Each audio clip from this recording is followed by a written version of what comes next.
आज जो हम गाजर का हलवा बनाएंगे, ना तो हम इसको कद्दूकश करेंगे, ना ही हम कोई मेहनत करेंगे। और इसमें जो हम एक सीक्रेट चीज़ डालेंगे वो आगे चल के बताते हैं, जिससे हलवा हमारा जो है बाकी आम जो गाजर के हलवों से मुख्तलिफ बनेगा। ये जी है गाजर की बर्फ़ी भी कह सकते हैं, गाजर का हलवा भी बहुत स्पेशल विंटर रेसिपी है, बहुत मज़ेदार और बहुत ज़्यादा आसान है, कम चीज़ों से बनती है। इसमें ज़्यादा कोई ना मिल्क जाता है, ना खोया, ना कुछ। तो सिंपल सी घर की चीज़ों से बहुत मज़ेदार सा और बहुत ही हेल्दी जो हमारा गाजर का हलवा आज तैयार होगा। तो चलिए रेसिपी स्टार्ट कर लेते हैं।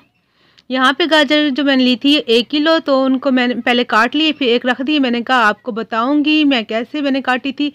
ये देखें जी, इस तरह मैंने काट ली है। आप चाहे थोड़ी मोटी भी रख सकते हैं, कोई मसला नहीं है। एक पैन ले लेंगे, इसमें डाला है 2 टेबलस्पून घी।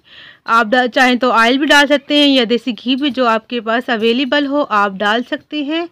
जैसे घी मेल्ट होगा, इसमें हम डालेंगे 1/2 कप बेसन। बेसन को पहले छान लीजिएगा ताकि कोई भी लम्स इसमें ना रहे। तो घी हमारा मेल्ट हो चुका है, इसमें डालेंगे इलायची के दाने। 2 इलायची को खोल के, जो 2 से 3 इलायची मैंने खोल के डाल दी हैं इसके दाने समेत। तो इसको हल्का सा हम करेंगे फ्राई 1-2 सेकंड के लिए। तो बस इसके बाद हम डालेंगे हमारा जो बेसन। ये देखिए जी, बेसन हम थोड़ा थोड़ा करके डालेंगे और फ्लेम को हमने बिल्कुल लो रखनी है। तो लो फ्लेम पे हमने इसको 2 से 3 मिनट के लिए इसको लो फ्लेम पर हमने इसको भून लेना है। हमने इसको जलाना नहीं है, एक अच्छी सी खुशबू आने तक हमने इसको भून लेना है। और जैसे ये भुनता है तो पता चल जाता है, ये लिक्विड सा हो जाता है। देखिए इसका जो लिक्विड फॉर्म में आ जाता है, तो इसका मतलब है हमारा जो है बेसन रेडी है। तो इसको एक बर्तन में हम निकाल लेंगे। तो बर्तन मैंने ले लिया है, इसको एक बर्तन में निकाल लूँगी। तो ये देखिए जी, मैंने बर्तन में निकाल लिया है। उसी बर्तन में, उसी पैन में हमने गाजरें धो के डाल देनी है। हमने अलग से बर्तन नहीं लेना, क्योंकि उसी बर्तन में घी भी है, हमारा बेसन भी लगा हुआ है, तो हमने इन चीज़ों को ज़ाया नहीं करना। इस टाइम पे हमने इसमें 2 कप दूध डाल देना है।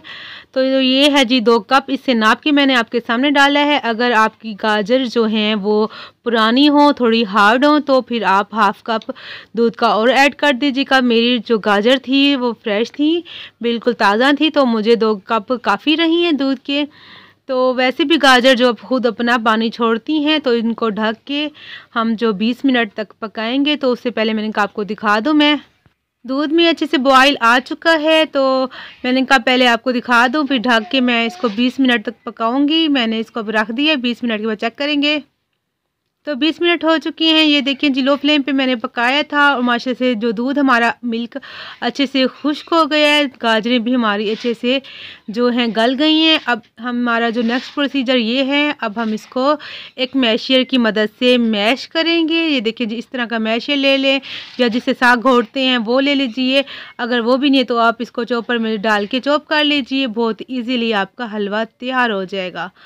देखिए आराम से आपके सामने मैं आप इसको मैश कर रही हूँ, आप देख लीजिए बहुत ही आराम से मैश हो रहा है। तो इसी तरह सारे हलवे को हमने मैश कर लेना है। तो माशाल्लाह से गाजर हमारी मैश हो चुकी है। इसमें 1/2 कप से थोड़ी सी ज़्यादा चीनी मैंने ऐड की है।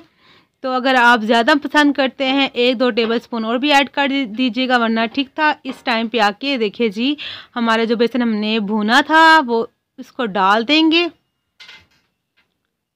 तो बेसन को हमने सारा डाल देना है अच्छी तरीके से साफ़ करके, ताकि कोई भी चीज़ ज़ाया ना हो।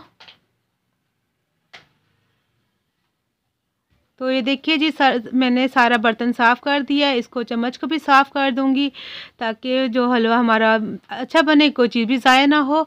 तो यहाँ पर मैं आपसे कहूँगी, अगर मेरी वीडियो अच्छी लग रही है तो चैनल को सब्सक्राइब कर दीजिए, वीडियो को लाइक कीजिए और वीडियो को शेयर भी कर दीजिएगा, और बेल आइकन के बटन को ज़रूर प्रेस कीजिएगा, ताकि मेरी हर नई वीडियो मेरे प्यारे प्यारे व्यूवर्स को सबसे पहले मिलती रहे। तो इसको अब हम तेज़ आंच पर तकरीबन 6 से 7 मिनट तक अच्छे से भूनेंगे। तो थोड़े से ड्राई फ्रूट भी डालेंगे, अभी घी भी डालना है। घी कितना डालना है वो आपको दिखाती हूँ, आपने वीडियो स्किप नहीं करनी। तो अच्छे से इसको भूनते रहेंगे। तो अब इस टाइम हमने इसमें डालना है घी। घी हमने पहले 2 टेबलस्पून डाला था भर भर के, तो अभी एक भर के जो बड़ा टेबलस्पून हम इसमें डालेंगे घी। तो काफ़ी है, तो इससे ज़्यादा हमें जो घी नहीं चाहिए, तो हमने 1 टेबलस्पून ही डालना है। फिर से हम इसको भूनेंगे, अब अच्छे से भूनेंगे इसको। तो जब ये हलवा खुद ही बताएगा कि मैं तैयार हूँ, कैसे बताएगा जी, वो ये ऐसे हलवा बताएगा जब हम इसको भूनेंगे। भूनते भूनते जब ये खुद ब खुद इकट्ठा होना शुरू हो जाए, एक डो की जो शक्ल में आ जाए, खुद ब खुद सारा फिरने लग जाए, तो इसका मतलब है हमारा हलवा जो तैयार है। मैं आपको चल के दिखाती हूँ कि आपको कैसे पता चलेगा, इसकी निशानी कैसी है। तो तकरीबन अभी मुझे तकरीबन 2 मिनट 3 मिनट और हो गए हैं भूनते हुए। तकरीबन हमने टोटल जो इसको भुना है 8 से 9 मिनट भुना। तो देखें जी इकट्ठा हो रहा है हलवा, देखिए इस तरह जब हम कर रहे हैं तो इकट्ठा हो रहा है, जैसे आटा होता है तो डो की शक्ल में आ रहा है। तो इसका मतलब हमारे जो बर्फ़ी जमने के लिए तैयार है, हलवा तैयार है। तो इसको हम अब हमने एक ट्रे ले लेनी है, उसमें रखेंगे बटर पेपर।